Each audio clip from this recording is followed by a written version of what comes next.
Арапа сөзі барша мұсылман үшін ұлық мейрам Құрбан айттың басталатынын білдіреді. Арапа күні деген не? Арапа сөзі араб тіліндегі білу, түсіну деген мағынаға саятын Арафа етістігінен шыққан. Зүлхиджа айының 9-шы жұлдызына сәйкес келеді. Ислам тарихына үңілсек, Зүлхиджа айының 8-ші күні Ибрахим пайғамбар түсінде баласы Исмайылды құрбандыққа шалып жатқанын көреді. Әуелде бұған аса мән бере қоймайды. Көрген түсін жай түс болар деп ойлайды. Алайда ертесіне дәл осы түсті тағы көреді. Осыдан кейін көрген түсін жай емес, Алладан келген аян екенін анық біледі. Міне осы себепті Зүлхиджа айының 8-нен 9-на қараған уақыт Арапа күні деп аталған. Қарияларымыз кейде оны Қарапа күні деп те атайды. Арапа күні қажылық парызын өтеуге барған адамдар түс ауғаннан кейін ертеңгі таң намазына дейінгі аралықта Арафат тауына бір мезет тұрақтап, таудың етегінде намаз оқиды.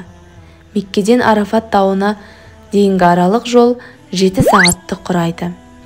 Бұл сапарға аттанған адам тауға жаяу жүріп көтерілуі шарт. Арафат тауында тұру қажылықтың негізгі бөлігі. Онсыз қажылық жасалды деп есептелмейді. Арафат Аллаға жалбарынып, күнәларына тәубе ету үшін пенделердің жиналатын мекені. Сол жерде құлдар әлсіз, мұқтаж күйде Алланың алдында күнәларының кешірілуін үмітпен тілейді.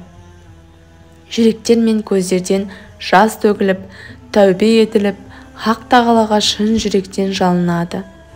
Сөйтіп, Алла Тағала сол құлдарының тәубесін қабыл қылып, өмір дәптерлерінде тап-таза беттер ашылады. Арафат тауының тарихы сонау адам атамен ұштасады. Арапа күні қашан басталады?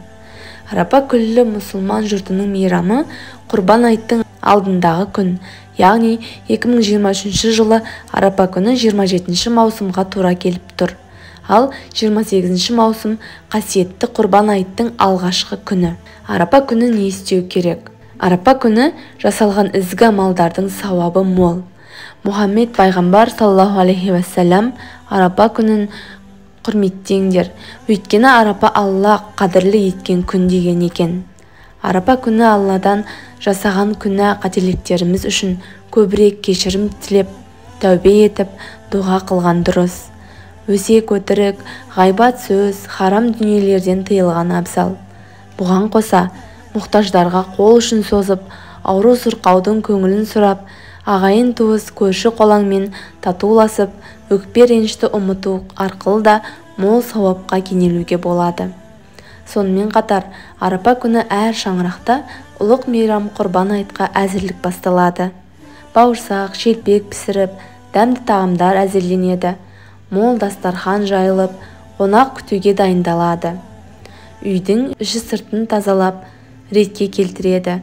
Адамдар әдемі жаңа киімдерін киіп, Құрбан айттың келгеніне ерекше шаттанып қуанады.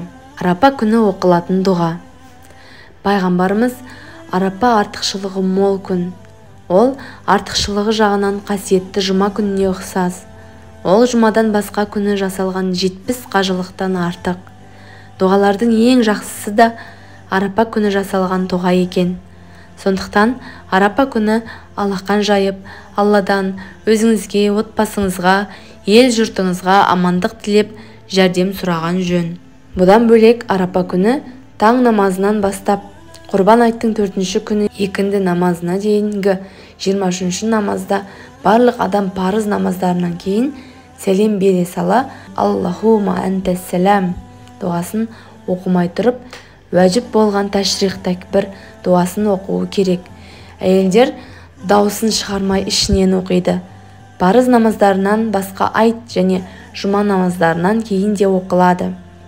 Тәшрик тәкбірі Аллаху акбар, Аллаху акбар, ла илаха иллаллаху валлаху акбар, Аллаху акбар валиллахил хамд. Кейбір ғылымдар Арапа күні Иқлас сүресін барынша көп, тіпті 1000 рет оқудың артықшылығы туралы айтқан. Арапа күні ораза ұстауға бола ма? Арапа күні ораза ұстау сүннет. қасиетті күні орындалатын ең ізгі амал саналады. Хадистерде арапа күні ораза тұтудың сауабы мол және күнәларымыз кешірілетіні жайлы айтылған. Сол себепті қажылыққа бармаған әрбір мұсылман арапа күні ораза ұстап, нәпіл намаздар оқып, Алладан дұға тілегені абзал. Пайғамбарымыз Мұхаммед, оған Алланың салауаты мен сәлемі болсын. Арапа күні ораза тұтушыға адам пайғамбардан, яғни алғашқы адамнан, қиямет сырнайы үрленгенге дейін өмір сүрген бүкіл адамдардың санының 2 есесіндей сауап жазылады деген.